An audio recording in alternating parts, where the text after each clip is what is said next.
আসসালামু আলাইকুম এভরিওয়ান। আশা করছি সবাই অনেক বেশি ভালো আছেন। আমার কণ্ঠ শুনে অলরেডি বুঝতে পেরেছেন যে আমি ভীষণ পরিমাণে অসুস্থ। আমার কয়েকদিন যাবৎ অনেক পরিমাণে কাশি হয়েছে, রাতে ঘুমাতেও কষ্ট হচ্ছে, সেই সাথে প্রচণ্ড পরিমাণে গলা ব্যথা। সবাই আমার জন্য দোয়া করবেন। আর আজকের ভিডিওতে আমি দেখাবো আমি কিয়ামের যে কুকিং সেটগুলো সেগুলো নিয়েছি। প্রথমেই দেখিয়ে দিচ্ছি বেলি শেপের একটা হাঁড়ি। এটা আমার কাছে খুবই ভালো লেগেছে। আর সেই সাথে নিয়েছি হানিকম্বের একটা ছোট কড়াই। এটা কিন্তু অরিজিনাল না, তবুও ভালো, খুবই কার্যকরী একটা জিনিস। আমার ছেলের নুডলস রান্না করতে পারি এটাতে, আবার দেখা যায় ডাল রান্না করলে এটাতে বাগার দেওয়ার যে একটা ব্যাপার সেটা ইজিলি দিতে পারি। ছোট একটা কড়াই, খুবই কাজের। আর সেই সাথে নিয়েছি একটা ফ্রাই প্যান। এটা আসলে কিয়ামের না, এটা আসলে কোন ব্র্যান্ডের আমার মনে নাই, তবে এই ফ্রাই প্যানটা অনেক ভালো, ননস্টিকের। এটাও বেশ বড়। এর পরের বার কিনলে ইচ্ছা আছে একটা ছোট দেখে কিনবো। আর সেই সাথে নিয়েছি একটা মিল্ক প্যান। এটা কিয়ামের। এটাতে আমি দুধও গরম করতে পারবো, আবার চাও বানাতে পারবো, তবে ইদানিং আমি এটাতে চাই বানাচ্ছি। সবগুলোর সাথে আমি ঢাকনা নিয়ে নিয়েছি। এই কুকিং সেটগুলো আমার কাছে খুবই ভালো লেগেছে, কারণ কয়েকটা আমি অলরেডি ব্যবহার করা শুরু করে দিয়েছি। আর এটাও ওই সেম ব্র্যান্ডেরই ননস্টিকের যে ফ্রাই প্যানটা, সেটার একটা হাঁড়ি নিয়েছি ছোট দেখে। মাঝে মাঝে আমরা এটাতে পোলাও, বিরিয়ানি বা কাচ্চি টাইপের যেন রান্না করতে পারি, এর জন্যই আসলে নেওয়া ছোট হাঁড়িটা। তবে এই ব্র্যান্ডেরই আমি ছোট ফ্রাই প্যান আর বড় হাঁড়ি কেনার ইচ্ছা আছে, কারণ এটাতে আমি রান্না করে বেশ মজা পেয়েছি, আমার কাছে ভালো লেগেছে।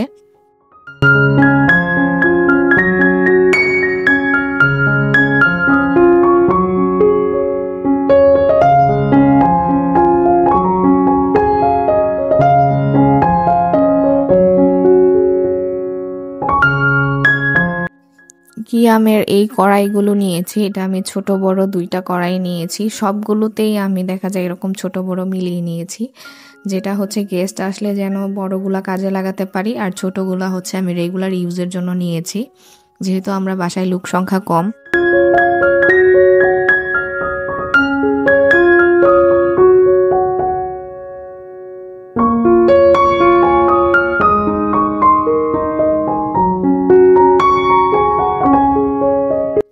এইটা হানিকম্বের ফ্রাই প্যান।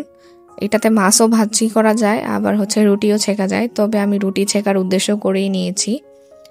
এটা কিন্তু অরিজিনাল একদম। এটাও বেশ কার্যকরী আমার কাছে মনে হয়েছে। এই ছিল আজকের আমার শপিং ব্লগ। কুকিং সেটগুলো আপনাদের দেখিয়ে দিলাম। ভালো লাগলে কিন্তু অবশ্যই কমেন্ট করে জানাবেন, আর ভিডিওটি কন্টিনিউ করলে অবশ্যই লাইক দিবেন। ভালো লাগলে শেয়ারও করতে পারেন। আর এইদিকে আমি দুপুরের রান্না অলরেডি বসিয়ে দিয়েছি। আজকে আমি রান্না করব শীতের সবজি দিয়ে কালীবাউস মাছ।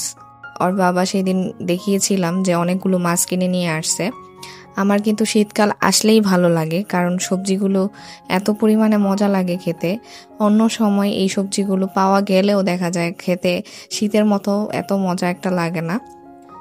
আজকে আমি আলু, শিম আর টমেটো দিয়ে কালীবাউস মাছ রান্না করতেছি।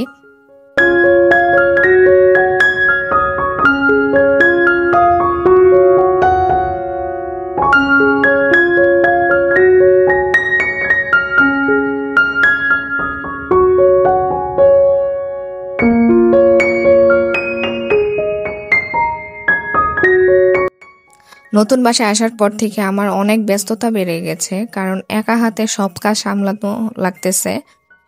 এর জন্য আমি আরো বেশি অসুস্থ হয়ে গেছি। আমি হেল্পিং হ্যান্ডের জন্য লোক খবর দিয়েছি, এ যাবৎ একটা লোক পেয়েছি, কারণ উনি ছোট বাচ্চা নিয়ে আসে। এর জন্য আসলে ওনাকে আমি নিতে চাচ্ছি না, কিন্তু না পেলে দেখা যায় শেষ মুহূর্তে ওনাকেই আমার নিতে হবে, কিছুই করার নেই। এখন দেখা যাক কি করি। আসলে ধনেপাতা এভাবে সংরক্ষণ করে রাখলে অনেকদিন ভালো থাকে ফ্রিজে। বাজার থেকে আনার পর আমি এগুলোকে কেটে ধুয়ে শুকিয়ে নিয়েছি, তারপরে এরকম এয়ারটাইট বক্সে করে ফ্রিজে রেখে দিই, তাহলে অনেক দিন ভালো থাকে। কাঁচামরিচগুলো আমি সেম ভাবেই সংরক্ষণ করি। এগুলোকে ধুয়ে তারপর ওইভাবে ফ্রিজে রেখে দিই।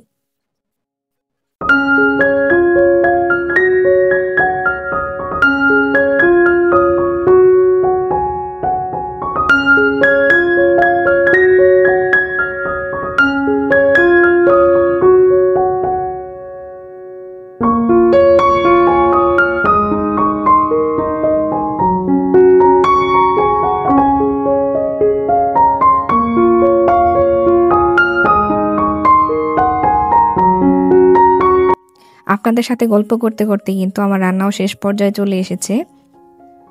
আর শীতের দিনে তো রান্নার শেষে হচ্ছে তরকারিতে ধনেপাতা দিতেই হবে মাস্ট, না হলে হচ্ছে টেস্ট বাড়ে না। আমার কাছে যেটা মনে হয় ধনেপাতার ফ্লেভারটাই আমার কাছে অনেক বেশি ভালো লাগে।